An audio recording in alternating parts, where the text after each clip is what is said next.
Eyes. It's interesting. It's both, in a way, as a leader, I found it critically important, and in some ways, not as topical as you might think. When I say critically important, it obviously, the membership of the Five Eyes represents, for Canada, some of our most important relationships in the world, not just with the United States, Britain, Australia, New Zealand.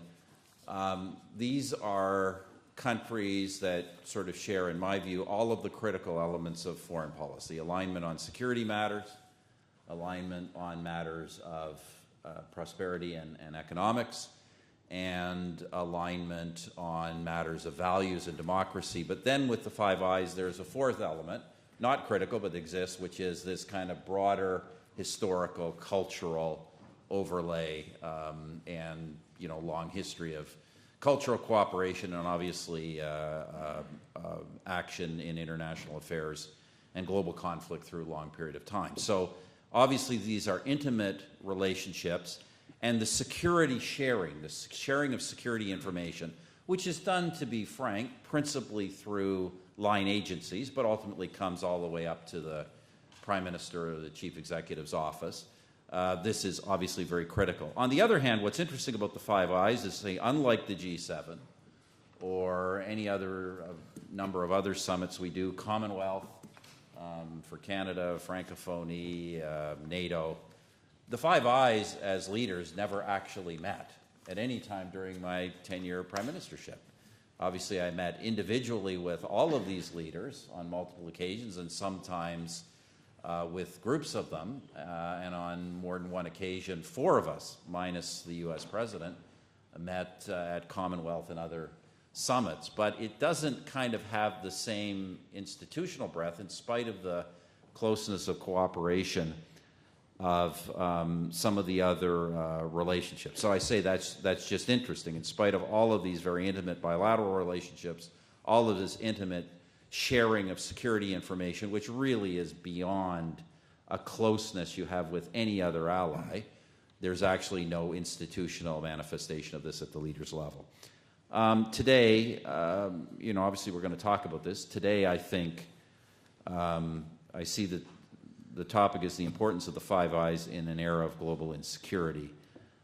But, talk about the elephant in the room is obviously the rapid and unorthodox populist political change that we are having all around us, which is most vividly manifested obviously in the new American administration. And I'm actually writing something. I have something coming out about this in the fall, a book, and I would really put all of my future comments on this in the following context. Whether Donald Trump succeeds or not as president, ultimately, I do think that the realignment or the change of approach that he is bringing is to some degree, in my judgment, bound to outlast his presidency. I think that, as we've talked about for years, as we are in a more genuinely multipolar world with a less powerful United States, I think the trend towards the United States beginning to act less consciously, systemically, and more consciously in its own national interest, or, for lack of a better term, America first, I think that elements of that are going to outlive the Trump presidency. That's my prediction. And far from other leaders may do it very differently, may do it in ways that are less unorthodox or unpredictable, but in fact are likely to be more systematic and more deliberate in this kind of approach to foreign affairs. My belief, and I know John and others, we feel the same way. My belief is that, well, some of us may find that troubling, and it may not be ideal from our point of view. That certainly my judgment is, from the perspective of Canada, that the retention of that relationship with the United States, and then by implication with the other Five Eyes nations, that is really of paramount importance.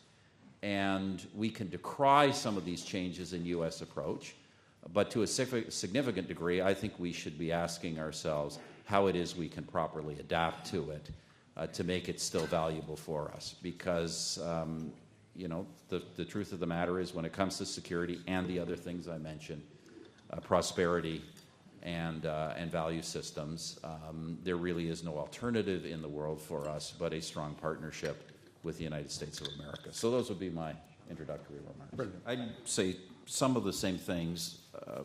First of all, I agree with your observation. There is absolutely no doubt that in terms of the information sharing, the relative size of that contribution reflects the relative size of our nations in kind of global geostrategic affairs. No doubt about it, which is why, as I say, for the rest of us, other than the United States, we should never diminish the importance of that relationship to us. I do think there's a corollary to that, though, which is, you know, and I've speculated about the fact that in a more multipolar world, the United States may start to think less systemically. But at the same time, I think it would be a mistake for the United States to believe that it does not need partners around the world. That would also be a big error. There are things we can and do contribute. Don mentioned, for instance, same would be true in Australia, the window that they have on the Asian, particularly the Pacific area, where the United States just is not as present. In the case of Canada, our degree of kind of cultural penetration into the Francophone world in a way that the United States cannot do. So, you know, as I say, as we've got to recognize, as we may be frustrated with elements of the Trump administration policy, but we should not think for a second that there is not a disproportionate benefit to us. Absolutely true. But I think we do have to remind, you know, those who are embracing a new approach that in this more multipolar world, the idea that you are just going to pursue your best interest by simply acting unilaterally or without regard even to your closest allies, that would be, I think, a very big mistake over a long period of time. Yeah, so you might ask... Authoritarian states. I think there are, you know, we think when we say that phrase, there are two that come to mind. And I actually put them in very different categories, Russia and China. I see Russia as a problematic bad actor, a hacker, a mercenary, a meddler, a destabilizer, but not as a serious long-term challenge. Russia under Vladimir Putin, you know, John McCain had the undiplomatic phrase, a gas station run by the mafia. This is in many ways, in spite of how Putin has played his hand, it is a declining power with immense demographic and economic problems. He is building no institutions. He is building no broad economic base for his country. As I say, I think it's a problem. It's a particular problem in Eastern Europe where they're on the front line. But I don't think we could survive the Soviet Union in that era, in the Cold War. We're going to survive kind of a pygmy version of that under Vladimir Putin. China is a much more difficult problem. And, you know, because China really is building an alternative model, one that to date is having some success and that obviously has appeal. Both it has appeal in terms of the economic results it seems to be producing, and also appeal, obviously, to political leaders in terms of the kind of authoritarian model it gives the governing class. So I think that's a more serious challenge, and it kind of jumps to the third issue you raised.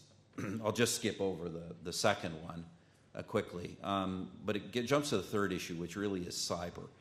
And to me, this is the biggest challenge for the Five Eyes if we're just looking at it in that narrow context going forward. Yes, we continue to have all kinds of human and signals intelligence cooperation between our 5 countries.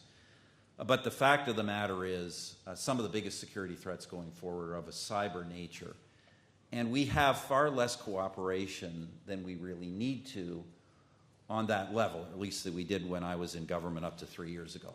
And there are several reasons for that. The first is that all of our governments, just given the nature of how we allocate resources in democratic societies, are behind in the whole area of technology and cyber intelligence. We're just behind. But secondly, we have very different procurement processes and very different security safeguards. And the truth of the matter is, and I will not name names, but different countries have permitted the penetration of Chinese and other hardware in particular, in some cases software, into our systems in a way that causes some of the rest of us to be reluctant to engage in cyber cooperation. So, at least when I was there, we were all building, our own cyber defense capabilities. We were not actually relying on each other at all in that area.